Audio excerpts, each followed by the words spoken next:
నమస్కారం, city news కి స్వాగతం. ఈనాటి వార్తా విశేషాలు. పిడుగురాల పట్టణ పింఛన్ల పంపిణీ కార్యక్రమంలో పాల్గొన్న గుడిజాల శాసనసభ్యులు ఎరపతినేని శ్రీనివాసరావు.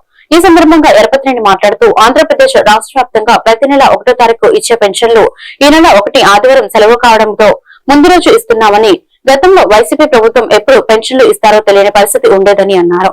అసెంబ్లీ సమావేశాల్లో దేశంలో ఏ రాష్ట్రంలో పెన్షన్లు ఎలా ఇస్తున్నారో చూస్తే ఆర్థికంగా బలమైన రాష్ట్రాలు మహారాష్ట్ర గాని, గుజరాత్ గాని, కర్ణాటక గాని వీటన్నిటితో పోల్చుకుంటే మన రాష్ట్రమే పెన్షన్లు ఎక్కువగా ఇస్తుందని అన్నారు. ఇలా పెన్షన్లను పంపిణీ చేయడం పేద ప్రజానీకం పట్ల ముఖ్యమంత్రి చంద్రబాబు నాయుడుకి ఉన్న చిత్తశుద్ధి అని ఎరపతినేని అన్నారు.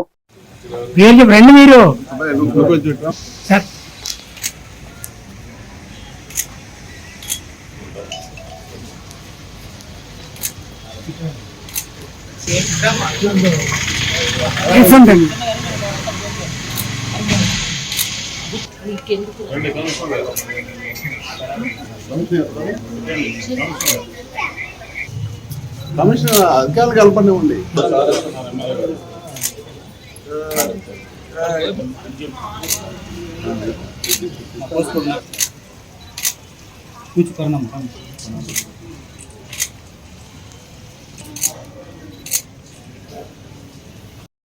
ఆంధ్రప్రదేశ్ ప్రభుత్వం రాష్ట్ర వ్యాప్తంగా ప్రతి నెల 1వ తారీఖు ఇచ్చే పెన్షన్స్ 1వ తారీఖు ఆదివారం వస్తే, సెలవు రోజు వస్తే ముందు రోజు వేస్తుంది తప్పితే తర్వాత రోజు ఇవ్వట్లేదు. గతంలో వైసీపీ ప్రభుత్వం చూస్తే ఎప్పుడు పెన్షన్ ఇస్తారో తెలియని పరిస్థితి ఉండేది. ఈరోజు మనం దేశవ్యాప్తంగా కూడా చూస్తే ఆంధ్రప్రదేశ్ ప్రభుత్వం పెన్షన్లో చాలా ఎక్కువ మొత్తం కూడా ప్రతి నెల దాదాపు 3,000 పైగా కోట్లు ప్రతి నెల ఇస్తా ఉంది. మన అసెంబ్లీలో ఇచ్చారు. దేశంలో ఏ రాష్ట్రంలో పెన్షన్ ఎలా ఇస్తున్నారని చూస్తే ఆర్థికంగా బలమైన రాష్ట్రాలు మహారాష్ట్ర కానీ, లేకపోతే గుజరాత్ కానీ, లేకపోతే కర్ణాటక కానీ, ఇవన్నీ చూస్తే మహారాష్ట్రలో 1000 రూపాయలు ఉంది, గుజరాత్లో 500 రూపాయలు ఉంది, కర్ణాటకలో 1000 రూపాయలు ఉంది.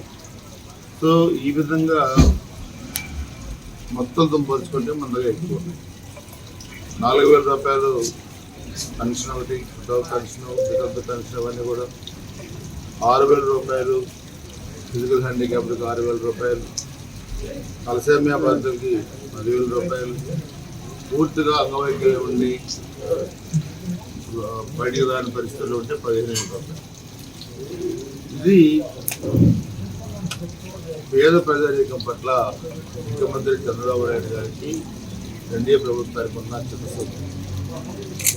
రేపు 1వ తారీఖు, రేపు ఆదివారం, ఈరోజు ఇలాంటి సందర్భాలు ఎన్నో ఉన్నాయి. అదేవిధంగా ఎన్నికల మేనిఫెస్టోలో పెట్టిన ప్రతి అంశాన్ని కూడా అమలు చేసే దాంట్లో 1924 మధ్య జరిగిన ఆర్థిక వ్యవస్థ పతనావస్థ దృష్టి తీసుకెళ్ళినా కదా వైసీపీ ప్రభుత్వం తనకున్న అపారమైన అనుభవంతోనే ముఖ్యమంత్రిగా చంద్రబాబు నాయుడు గారు ఈరోజు ట్రాక్లో తీసుకొస్తున్నారు. ఆర్థిక వ్యవస్థ, అభివృద్ధి కార్యక్రమాలు, సంక్షేమ కార్యక్రమాలు, పెన్షన్లు, ఒక్కొక్క పోలవరం ప్రాజెక్టులు, ప్రతి నియోజకవర్గానికి నిధులు, ఇవన్నీ కూడా ఈరోజు బ్యాలెన్స్ చేసుకుంటూ ముందుకెళ్తా ఉంది ఈ ప్రభుత్వం. ప్రజలు కూడా ఆలోచించాలి, ప్రభుత్వం ఏ విధంగా పనిచేస్తూ ఉంది, ప్రతిపక్షాలు ఏ విధంగా ముందుకెళ్తూ ఉన్నారు, ఏ విధంగా గొడవలు సృష్టించి ఆధార ప్రాబ్లం క్రియేట్ చేయాలని చూస్తూ ఉన్నారు. ఇవన్నీ కూడా ఆలోచించి ఒక ప్రశాంతమైన వాతావరణం ఈ ప్రభుత్వం. నర్సరావుపేట పట్టణంలోని గ్రీస్టిన్ పాలెంలో శనివారం ఉదయం డీఎస్పీఎం హనుమంతరావు ఆధ్వర్యంలో కార్డినెన్స్ సెర్చ్ నిర్వహించారు. గ్రామంలో పోలీసు సిబ్బంది ఇంటింటికి వెళ్లి విస్తృతంగా తనిఖీలు చేపట్టారు. రౌడీ షీటర్లు, పాత కేసుల నిందితులపై ప్రత్యేక నిఘా పెట్టారు. అనుమానాస్పద వ్యక్తులు వివరాలు సేకరించారు. తనిఖీల్లో పత్రాలు లేని 31 ద్విచక్ర వాహనాలను స్వాధీనం చేసుకున్నారు. 2 మారణాయుధాలు, 2 ఆటోలు, కత్తులు, గొడ్డళ్లు పట్టుబడ్డాయి. వాహనదారులకు హెల్మెట్లు తప్పనిసరిగా వాడాలని సూచించారు. మద్యం సేవించి వాహనం నడపవద్దని హెచ్చరించారు. శాంతి భద్రతలకు భంగం కలిగిస్తే కఠిన చర్యలు తీసుకుంటామని తెలిపారు. ప్రజలు పోలీసులకు సహకరించాలని విజ్ఞప్తి చేశారు. ఈరోజు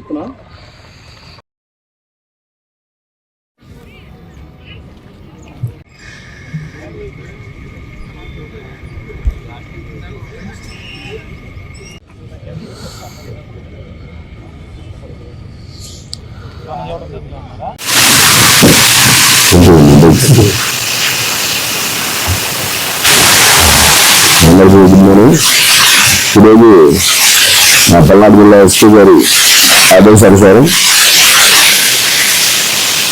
నరసాపేట పట్టణంలోని 2వ పట్టణ పరిధిలో ఈ క్రిస్టియన్ పేటలో ఎక్స్క్లూజివ్ క్రిస్టియన్ పేట మీద సుమారు 80 మంది పోలీసులు పెట్టి కార్నల్ చర్చ్ ఆపరేషన్ చేయడం. ఈ ఆపరేషన్ లో భాగంగా ప్రతి ఇల్లు కూడా చర్చిలో భాగంగా ఈరోజు మాకు సుమారు ఒక 31 రికార్డులెస్ 2-వీలర్ వెహికల్స్, అలాగే ఒక ఆటో, అలాగే ఒక గొడ్డలి, ఒక కత్తి సీజ్ చేయడం జరిగింది. ఈ ఆపరేషన్ ఈ క్రిస్టియన్ పేట ఎంచుకోవడంలో ముఖ్య ఉద్దేశం ఏంటంటే, ఈ మధ్య అంతా కొంచెం ఆకతాయిలు బాగా తాగి ఈ డ్రగ్ ఎడిక్ట్స్ అయ్యి గొడవ పడతా ఉన్నారు. వాళ్ళందరినీ అవేర్ చేసే ఉద్దేశంతో ప్లస్ రేపు కమింగ్ ఎలక్షన్లో, మున్సిపల్ ఎలక్షన్లో ఎలాంటి ఇష్యూస్ లేకుండా ప్రశాంత వాతావరణంలో ఎలక్షన్ చేసుకోవాలన్న ఉద్దేశంతో ఈ కార్నల్ చర్చ్ ఆపరేషన్ మా ఎస్పీ గారు చేయించడం జరుగుతూ ఉంది. ఇప్పుడు సుమారు 50 వరకు చేసాము దగ్గర. అందులో భాగంగానే చేసాము ఇది కూడా. ఈ క్రిస్టియన్ పేట ప్రజలందరూ కూడా పోలీస్ శాఖ తరఫున మా విజ్ఞప్తి ఏంటంటే, పిల్లలు ముఖ్యంగా బాగా గంజాయికి అడిక్ట్ అవుతున్నారు. మేము గంజాయి దొరకకుండా మ్యాక్సిమం ట్రై చేస్తా ఉన్నాము. గంజాయి దొరికితే చాలా తీవ్రమైన చర్యలు తీసుకుంటున్నాము. అయినప్పుడు కూడా అక్కడక్కడ వాళ్ళు వాడుతూ ఉన్నారు. అది కాలేజీలకు కూడా పంపిస్తా ఉన్నారు. కాలేజీ పిల్లలు కూడా చెడిపోతున్నారు. అది దయచేసి ఎవరైనా సరే అలాంటి అలవాటు ఉంటే తప్పకుండా మానుకోవాలి. లేని ఏళ్ళ మీ జీవితాలు నాశనం అవుతాయి. ఖచ్చితంగా మీరు ఏదైనా ఉంటే కూడా సమాచారం పోలీసు వారికి తెలియజేయాలని ఈ సందర్భంగా నేను కోరుతున్నాను. Thank you. రెండుచింతల మండలంలోని మల్లవరం గ్రామంలో ప్రభుత్వ జడ్పీ హై స్కూల్లో జాతీయ సైన్స్ దినోత్సవాన్ని ఘనంగా నిర్వహించారు. ఈ కార్యక్రమానికి ప్రధానోపాధ్యాయుడు కె అమల్ బాబు అధ్యక్షత వహించి మాట్లాడుతూ సైన్స్ థీమ్ ను వివరిస్తూ వీక్షిత్ భారత్ మాట్లాడుతూ విద్యార్థులు సైన్స్ పట్ల ఆసక్తి పెంచుకుంటూ పరిశోధనల వైపు ముందడుగు వేయాలని అన్నారు. స్టార్ట్ మాస్టర్ కె కోటేశ్వరరావు పాల్గొని మాట్లాడుతూ రామన్ ఎఫెక్ట్ గురించి వివరిస్తూ విద్యార్థులు కూడా కొత్త కొత్త ఆవిష్కరణలు చేయాలని చెప్పారు. ఈ కార్యక్రమంలో అధ్యాపకులు, విద్యార్థులు పాల్గొన్నారు. జాతీయ సైన్స్ దినోత్సవం సందర్భంగా నిర్వహించిన వివిధ పోటీలలో గెలుపొందిన విజేతలకు ప్రధానోపాధ్యాయుడు కె అమలబాబు చేతుల మీదుగా బహుమతులను ప్రదానం చేశారు.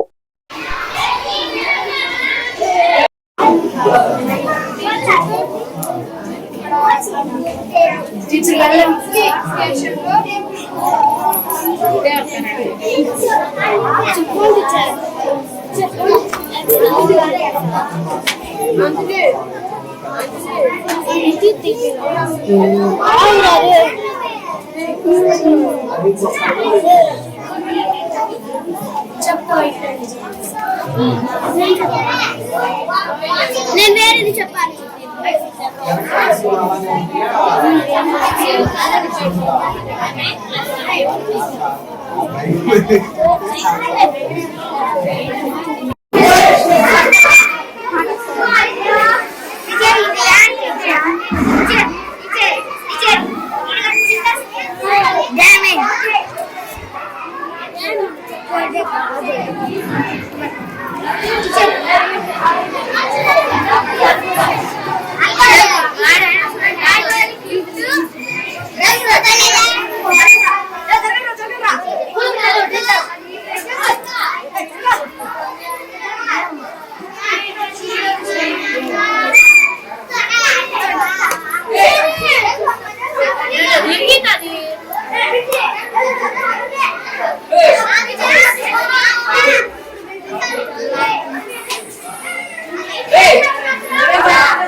రాజపల్లి నగరం పంచాయతీ పరిధిలోని వైఎస్ఆర్ కాంగ్రెస్ పార్టీ కార్యాలయంలో విలేకరుల సమావేశం నిర్వహించిన వైసీపీ నాయకులు.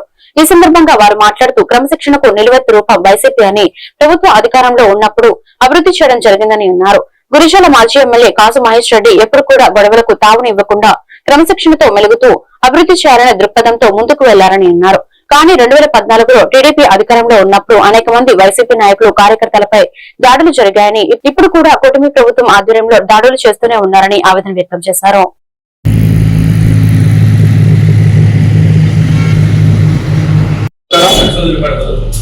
ఈ రోజు ఈ పత్రికా సమావేశానికి విచ్చేసినటువంటి పాత్రికేయ మిత్రులకు, నాతోటి వైఎస్ఆర్సీపీ నాయకులందరికీ కూడా నా నమస్కారాలు తెలియజేస్తా ఉన్నాను. గత 3 రోజుల నుంచి చూస్తా ఉంటుంటే సోషల్ మీడియాలో విపరీతమైనటువంటి వైరల్స్ అవుతా ఉన్నాయి. దాచపల్లి మండలానికి సంబంధించిన టీడీపీ నాయకులు చేస్తున్నటువంటి ప్రచారం. ఎక్కడో వ్యక్తిగత గొడవలు జరిగినప్పుడు దాన్ని తీసుకొచ్చి వైఎస్ఆర్సీపీ పార్టీకి సంబంధించి, వైఎస్ఆర్సీపీ నాయకులకు సంబంధించి గురజాల నియోజకవర్గం మాజీ శాసనసభ్యులు మహేష్ రెడ్డి గారికి ఆపాదించడం జరుగుతూ ఉన్నది. అసలు ఇవన్నీ చూస్తే 2014 నుంచి వెళ్దాం. 2014లో ఏం జరిగింది? ఆ రోజు మీ గవర్నమెంట్ లో పోలీస్ వ్యవస్థని వెనకాల పెట్టుకొని దాదాగిరి రౌడీజం చేసింది మీరు కదా. గతంలో మా పార్టీకి సంబంధించినటువంటి సీనియర్ నాయకులు ఎంతో మందిని పోలీస్ స్టేషన్ తీసుకెళ్లి కొట్టడం జరిగింది. అది కాకుండా ఇప్పుడు ఈ రోజు చూస్తా ఉంటుంటే, ఈ రోజులు 2024 తర్వాత చూస్తే రెడ్ బుక్ రాజ్యాంగంలో భాగంగా అసలు కనీసం వైఎస్ఆర్సీపీ నాయకులని వాళ్ళ ఆత్మరక్షణ కోసం ఏదన్నా పోరాడే పరిస్థితికి వచ్చినా కూడా వాటిని చంపుతూ ఉంటుంటే, అంటే ఎగ్జాంపుల్ తీసుకెళ్తే మొన్న జరిగినటువంటి రామపురంలో జరిగినటువంటి వెంకటరెడ్డి కానివ్వండి, అదే గురజాల మండలంలో ఉన్నటువంటి చల్ల ఆంజనేయులు కానీ, చల్లా నాగరాజు సంబంధించిన విషయం కానివ్వండి, అదేవిధంగా చూడకల్లి గ్రామంలో నిన్న మన వారం క్రితం కూడా రామిరెడ్డి విషయంలో కూడా ఎంతో మానవాయుధాలతో ప్రయత్నం చేసి వాళ్ళని చెప్పడానికి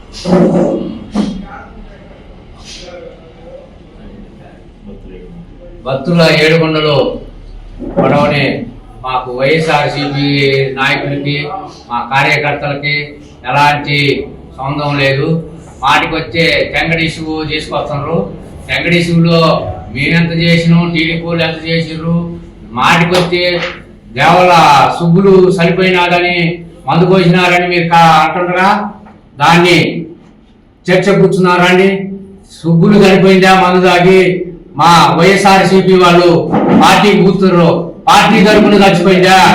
టీడీపీ ప్రభుత్వం రాగానే వైఎస్ఆర్సీపీ వాళ్ళ స్థలం ఆపుకొని ఆయమ్మ ఏదో వాళ్ళు కట్టుకోవడానికి గోడపలు తెగినందుకు ఆ పెట్టేసి పోతుందని మందు తాగి చనిపోయిందా? లేకపోతే వైఎస్ఆర్సీపీ మందు పోసిందా? కూర్చున్నాం పట్టండి. మీరెంత పని చేసినో కేంద్రంలో, మేమెంత పని చేసినో పార్టీకి ప్రతి ఒక్కటి మాట్లాడేటప్పుడు తెలుసుకొని మాట్లాడాలి. ఆ అమ్మాయి అది ఇంటి గొడవలో వాళ్ళు తగాదాలు పెట్టుకొని పార్టీకి కూర్చి పార్టీ వాళ్ళు చంపినారు. మాటికి వచ్చే మహేష్ రెడ్డి గారు ఆధ్వర్యంలో చంపినారు అని అంటారుగా. చూద్దాం రండి, మీ ప్రభుత్వం గెలిచిన తర్వాత మీరేని పనులు చేసినో మా ఎమ్మెల్యే మంచి చేసిందో, మీ ఎమ్మెల్యే మంచి. ఈ వార్తలు ఇంతటితో సమాప్తం. మరొక బిడ్డలో మళ్ళీ కలుద్దాం. నమస్కారం.